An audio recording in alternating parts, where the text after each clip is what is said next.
গাহি সাম্যের গান। মানুষের চেয়ে বড় কিছু নাই, নহে কিছু মহিয়ান। নাই দেশ কাল পাত্রের ভেদ, অভেদ ধর্ম জাতি।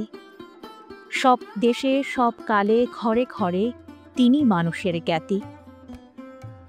আমাদের জাতীয় কবি কাজী নজরুল ইসলামের ১২৬তম জন্মজয়ন্তী বিশেষ এই আয়োজনে আপনাদের সবাইকে স্বাগত জানাচ্ছি। আমাদের বিদ্রোহী কবি শুধু বাংলা সাহিত্যেরই নয়, তিনি সমস্ত মানবতার মুক্তি ও সাম্যের অবদূত। ঘুমিয়ে পড়া নিস্তেজ জাতিকে জাগিয়ে তোলার অভয় বাণী। তার কবিতা, গান ও চিন্তা চেতনা আমাদের সবসময় অনুপ্রেরণা যোগায়।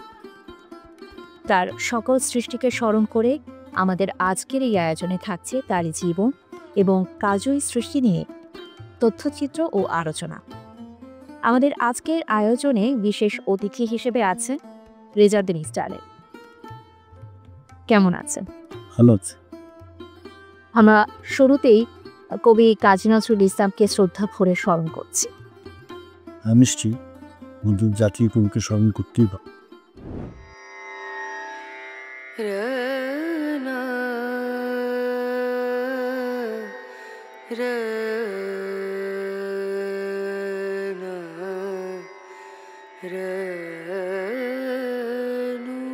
এই ঈদে জামা জুতো অ্যাক্সেসরিজের ডিসকাউন্ট।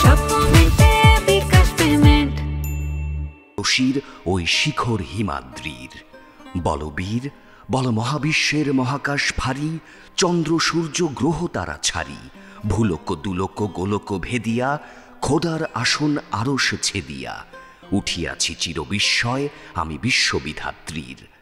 মম ললাটে রুদ্র ভগবান জলে, রাজরাজটিকা দীপ্ত জয়শ্রীর। বলবীর আমি চির উন্নত শির, আমি চির দুর্দম দুর্বিনীত নৃশংস, মহাপ্রলয়ের আমি নটরাজ, আমি সাইক্লোন, আমি ধ্বংস। আমি মহাভয়, আমি অভিশাপ পৃথিবীর। আমি দুর্বার, আমি ভেঙে করি সব চুরমার। আমি অনিয়ম উশৃঙ্খল, আমি দলে যাই যত বন্ধন, যত নিয়ম কানুন শৃঙ্খল। আমি মানি না কোনো আইন, আমি ভরা তরি করি ভরা ডুবি। আমি টর্পেডো, আমি ভীম ভাসমান মাইন। আমি ধূর্যটি, আমি এলোকেশে ঝড় অকাল বৈশাখীর। আমি বিদ্রোহী সুত বিশ্ববিধাত্রীর। বলবীর চির উন্নত মম শির।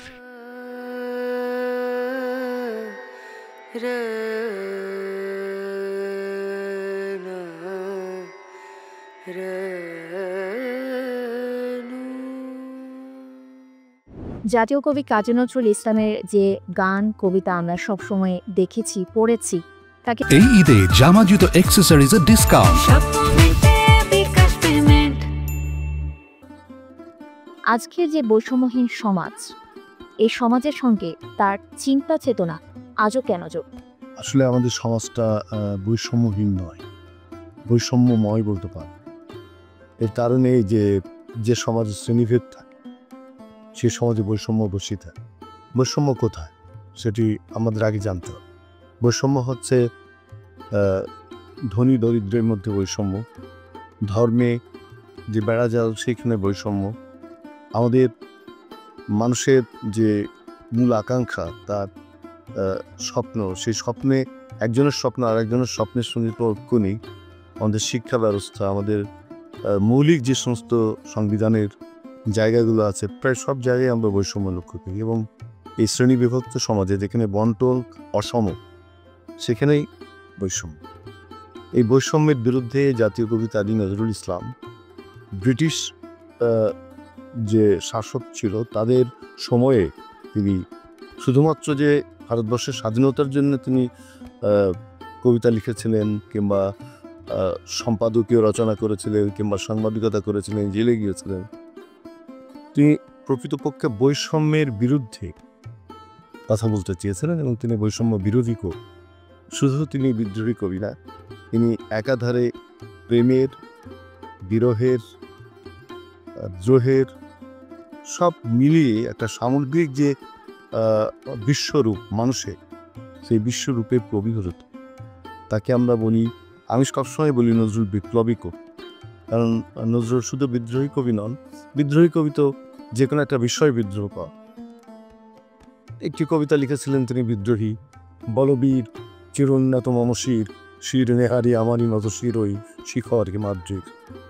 এটা ভারতবর্ষের সেই মেরুদণ্ডহীন এক সব জাতিকে জাগাবার জন্য তিনি একটা মেরুদণ্ড তৈরি করে দিয়েছিলেন। বিদ্রোহী কবিতা হচ্ছে আমাদের মেরুদণ্ড, যে যার উপরে ভর করে আমরা বীরত্ব ব্যঞ্জক কথা বলতে পারি। নজরুল সেটা লক্ষ্য করেছিলেন বলে বিদ্রোহী লিখেছিলেন। কিন্তু বিদ্রোহী লেখার পরে একটা জাতিকে পরিবর্তন আনবার জন্য বিপ্লব দরকার। সেই বিপ্লব তিনি করেছিলেন তার কবিতায়, কবিতার প্রতি আঙ্গিকে, ছন্দে, বক্তব্যে এবং তার জীবনযাপনে। তিনি ধূমকেতু পত্রিকা প্রকাশ করলেন, তিনি নবযুগের সম্পাদক ছিলেন, ধূমকেতুর সম্পাদক ছিলেন। সাংবাদিক হিসাবে নজরুল অনন্য। এবং প্রথম তিনি একটি স্বাধীন ভারতবর্ষের স্বপ্ন দেখলেন এবং লিখিতভাবে ধূমকেতুর সম্পাদকীয় রচনা করলেন, যেখানে তিনি বললেন যে ভারতবর্ষের 1 ইঞ্চি মাটিও শত্রুদের দখলে থাকবে না, ব্রিটিশের দখলে থাকবে না। এই কথা বলার পরে, এটা প্রকাশ হওয়ার পরে ধূমকেতু বাজেয়াপ্ত হলো এবং তিনি পালিয়ে গেলেন। এর পরবর্তীকালে আমরা জানি যে কুমিল্লা থেকে তিনি গ্রেপ্তার হলেন আনন্দমীর আগমনে কবিতা লিখবার জন্য। তো এইভাবে নজরুল তার জীবনে যেরকম দ্রোহ আছে, পাশাপাশি বিপ্লব আছে। তিনি শুধু দ্রোহের না, তিনি বিপ্লবের। একটি সময় বলেছিলেন যে আমি বিদ্রোহ করেছি অন্যায়ের বিরুদ্ধে, অসত্যের বিরুদ্ধে। সেটা তিনি বলেছিলেন। তিনি বিদ্রোহ করেছেন অন্যায়, অসত্য, অবিচার, অসাম্যের বিরুদ্ধে, বৈষম্যের বিরুদ্ধে, এবং সেই বিদ্রোহ কালে কালে ছড়িয়ে পড়ে সারা ভারতবর্ষের মানুষের অন্তরে। আপনি জানেন যে তার বিরুদ্ধে 14টা নথি খোলা হয়েছে। ব্রিটিশরা 14টা নথি ছিল তার বিরুদ্ধে। রবীন্দ্রনাথের বিরুদ্ধে একটা ছিল। তিনি যখন জালিয়ানওয়ালাবাগ হত্যাকাণ্ডের বিরুদ্ধে তার নাইব পদে পরিত্যাগ করলেন, সেই সময় একটা নথি খোলা হলো। কিন্তু নোবেল লরিয়েট কবি। আর নজরুলের প্রতি পদক্ষেপে তার বিরুদ্ধে গোয়েন্দারা লেগে থাকতো এবং গোয়েন্দারা যেসব নোট দিত তার বিরুদ্ধে, যে নজরুল তরুণদের খেপিয়ে তুলছে, এখনই এটা প্রতিরোধ করা দরকার। এবং তার যে কোনো রচনার সাথে সাথে ইংরেজিতে ট্রান্সলেট করা হতো এবং সেটি সেই ব্রিটিশ প্রশাসকের কাছে যেত। তারা দেখতো যে এখানে আপত্তিকর কী আছে। এটা নজরুল নিজেই তার আমার কৈফত কবিতায় বলছেন যে আমি যা লিখি আমাদের এই জাতির লোকেরা তা বোঝে না, কিন্তু ইংরেজরা ঠিকই বোঝে এবং তারা ঠিকই আমার বিরুদ্ধে শাস্তি নির্ধারণ করে। এটাই হচ্ছে সবচেয়ে নজরুলের বড় প্রাপ্য, যে ওই সময়ে যে সচেতন একজন কবি, যিনি সঠিকভাবে তার জাতিকে পথ নির্দেশক হিসাবে কাজ করেছিলেন এবং তিনি জানতেন যে ভারতবর্ষের মাটি যদি মুক্ত না হলে জাতি কখনো মাথা উঁচু করে দাঁড়াতে পারবে না।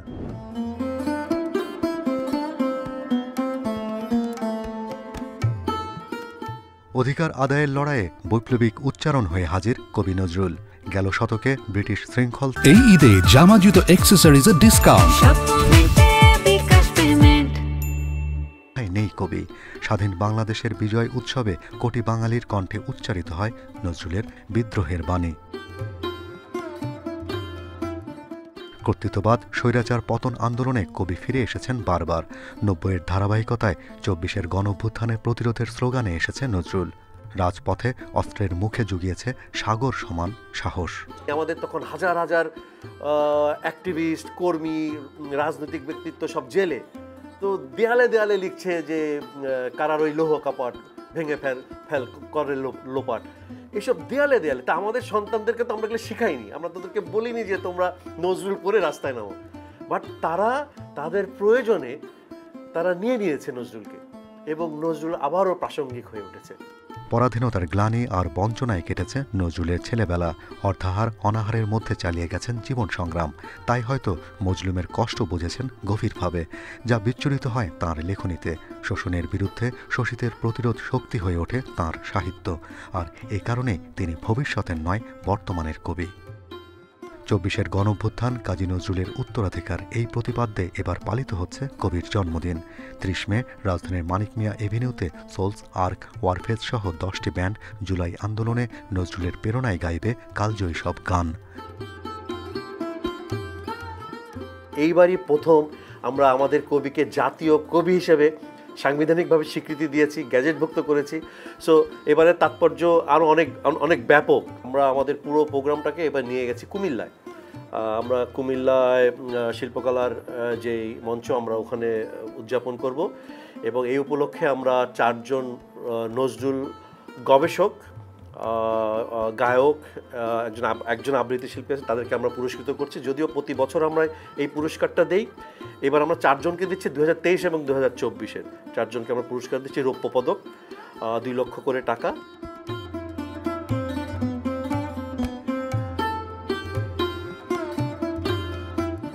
আমরা যে সম্প্রতি 24-এর গণ অভ্যুত্থান দেখলাম, এই 24-এর গণ অভ্যুত্থানের সঙ্গে নজরুলের চেতনা কতটা প্রাসঙ্গিক? এটা খুব একটা প্রাসঙ্গিক প্রশ্ন আপনার। আমি মাঝে মাঝে ভাবতাম যে আমাদের তরুণরা খুবই হয়ে গেল, মোবাইল নির্ভর হয়ে গেল। এই ঈদে জামা জুতো অ্যাক্সেসরিজের ডিসকাউন্ট।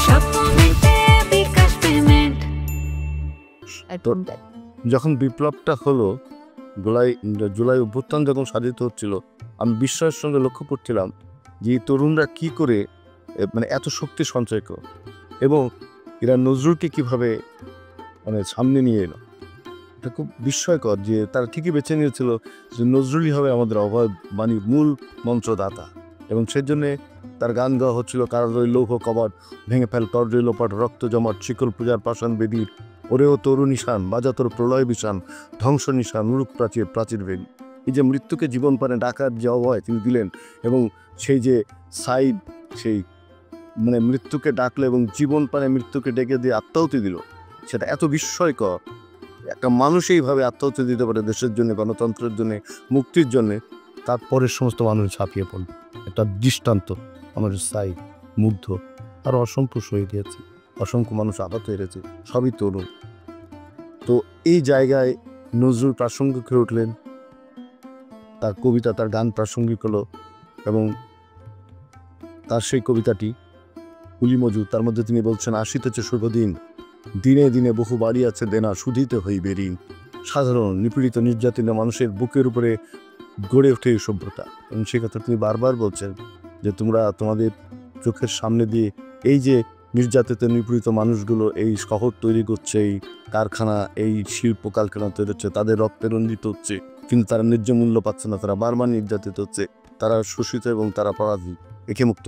নজরুল বাংলা সে কথা হচ্ছে, এবং জুলাই বিপ্লবের মূল বাণী তাই ছিল যে ফ্যাসিস্টদের বিরুদ্ধে একটা গণতান্ত্রিক সমাজ প্রতিষ্ঠার জন্যে, মানে ন্যায়বোধ প্রতিষ্ঠার জন্যে, বাক স্বাধীনতা প্রতিষ্ঠার জন্যে, চিন্তার মুক্তি আন্দোলন তৈরি করবার জন্যে, মত প্রকাশের স্বাধীনতার জন্যে নজরুল ছিল আমাদের অপার। যখনই আমরা সংকটে পড়েছি, যখনই আমরা শতাব্দীর লেখক হলেও আমাদের আজও তার যে প্রাসঙ্গিকতা আছে, অনুপ্রেরণা যোগায় এবং আমাদের প্রতিটা সময়ে বিদ্রোহ করতে, প্রতিবাদ করতে, অন্যায়ের বিরুদ্ধে প্রতিবাদ করতে জাগ্রত তোলেন। কিন্তু আমরা দেখেছি যে নজরুলের বিদ্রোহের পাশাপাশিও তিনি সাম্য এবং মানবতা নিয়েও অনেক তার লেখা প্রকাশ করেছে। এটি কিভাবে ফুটে উঠেছে? 20 শতকের যে সমস্ত কবিরা পৃথিবীতে সাম্য প্রতিষ্ঠার জন্য আন্দোলন করেছিল, তাদের মধ্যে লাতিন আমেরিকার চিলির কবি পাবলো নেরুদা, যিনি 1970 সালে নোবেল পুরস্কার পেয়েছেন, তিনিও মানবিক মূল্যবোধের কবি, এবং চির যে ফ্যাসিস্ট সরকার ছিল জানতো, তার বিরুদ্ধে তিনি সারা জীবন কবিতা লিখতেন। তিনি শ্রমিক শ্রেণীর কবি, তিনি হাজার হাজার টনিকদের সামনে দাঁড়িয়ে কবিতা পড়তেন। পাবলো নেরুদা, নাজিম হিকমত, মায়াকোভস্কি তার সমতুল্য কবি হচ্ছিল। সারা বিশ্বের 20 শতকের শ্রেষ্ঠ দ্রোহী কবিদের সমতুল্য কবি নজরুল, কখনো তাদের চেয়ে অনেক বেশি, কারণ আর কেউ এরকম গান রচনা করে। নজরুল প্রায় 4000 গান রচনা করেছেন, পাশাপাশি তো কবিতা আছে। তো নজরুল 20 শতকের যে চ্যালেঞ্জ ছিল, মানে মানবিক মূল্যবোধ প্রতিষ্ঠা, মানবতা প্রতিষ্ঠা, গণতন্ত্র প্রতিষ্ঠা, পৃথিবীর পরাধীন দেশগুলোকে স্বাধীন করার যে চ্যালেঞ্জ ছিল, সেই চ্যালেঞ্জের সাথে মিলিয়ে, কণ্ঠ মিলিয়ে যেসব কবিরা কবিতা লিখেছিলেন নজরুল তাদের এক। এবং নজরুল বলছেন, আমি এই দেশে এই কালে সমাজে জন্মেছি বলেই আমি শুধু এই কালের, এই দেশের, এই সমাজেরই নই, আমি সব দেশের, সব কালের, সব মানুষের। ব্যক্তিগত জীবনেও তিনি অনেক লড়াই করেছেন, আর তার যে লেখনী বিদ্রোহ, প্রেম সবকিছু নিয়ে কখনো কখনো মনে হয় যে একটা বিদ্রোহী একটা মানুষ কখনো এমন প্রেমের কবিতা বা গানও রচনা করতে পারে। তার সবকিছুতেই একটা আধ্যাত্মিকতার ছাপ রয়েছে। তিনি স্রষ্টা এত বিশ্বাস গভীর, এবং আল্লাহর একত্ববাদে তার আস্থা ছিল। এই জন্যে তার রচনাগুলো, তিনি যখন ইসলামী গান রচনা করেছে, তিনি যখন ভাবনাদ রচনা করেছেন, তখন দেখবেন যে সেখানে তিনি কখনো তো মানে সৌদি আরবে মক্কাতে তিনি কখনো যান, কিন্তু তিনি যখন গান লিখেছে, হ্যাঁ, তখন কিন্তু মনে হচ্ছে যে তিনি ওইখানেই হয়তো বারবার গেছি। আজকেও তার সেই কথা, তার বাণী, তার যে মানুষের প্রতি যে ভালোবাসা তার রচনার ভেতর দিয়ে প্রতিভাত হয়, উচ্চারিত হয়, সেটি আমাদের কাজে লাগে। আমরা সেটি আমাদের চলার পথে যদি পাথেয় করতে পারি, তাহলে আমি মনে করি আমার সমাজের যে বৈষম্য আছে, আমাদের যে আকাঙ্ক্ষা আছে, সেটা পূর্ণ হবে, বৈষম্যগুলো দূর হবে এবং আমরা একটা পূর্ণ গণতান্ত্রিক, মঙ্গলময়, কল্যাণকর এক সমাজ প্রতিষ্ঠা করতে পারবো। এবং সেজন্য আমাদেরকে আরও অনেক পথ এগুতে হবে। রবার্ট ফ্রস্ট যেরকম বলেছিলেন যে woods are lovely dark and deep, but I have promise to keep miles to go before I sleep, miles to go before I sleep. অর্থাৎ আমাদেরকে ঘুমিয়ে পড়ার আগে আর অনেক দূর যেতে হবে। নজরুলও সেই ঘুমিয়ে পড়ার আগে অনেক দূর যাওয়ার মন্ত্রই আমাদের দিয়েছিলেন। সুতরাং আমরা নজরুলকে ভালোবাসি গভীরভাবে। আসতিতা আজকে যে আমাদের পারিপার্শ্বিক যে অবস্থা আমরা দেখতে পাচ্ছি, আর রাজনৈতিক সামাজিক যে প্রতিক্রিয়া আমরা দেখতে পাচ্ছি, যদি নজরুল আজকে বেঁচে থাকতেন তার প্রতিক্রিয়া কেমন? নজরুল আজ বৈষম্যের বিরুদ্ধে কবিতা লিখত, আর একটা কোনো বিদ্রোহী কবিতা কিংবা কুলি মজুর কিংবা কারোর এগুলো কবরের মতো কবিতা লিখে তিনি ভাঙতে চাইতেন এই বৈষম্য, এই সময়ের যে গোড়ামি। এই ঈদে জামা জুতো অ্যাক্সেসরিজের ডিসকাউন্ট। বাদ সুভাষ মুখোপাধ্যায় একটা অসাধারণ কবিতা লিখেছেন। তিনি বলছেন যে নজরুল কোথায় ঘুমিয়ে আছেন সেটা বড় কথা না, তিনি কোথায় কোথায় জেগে আছেন সেটাও।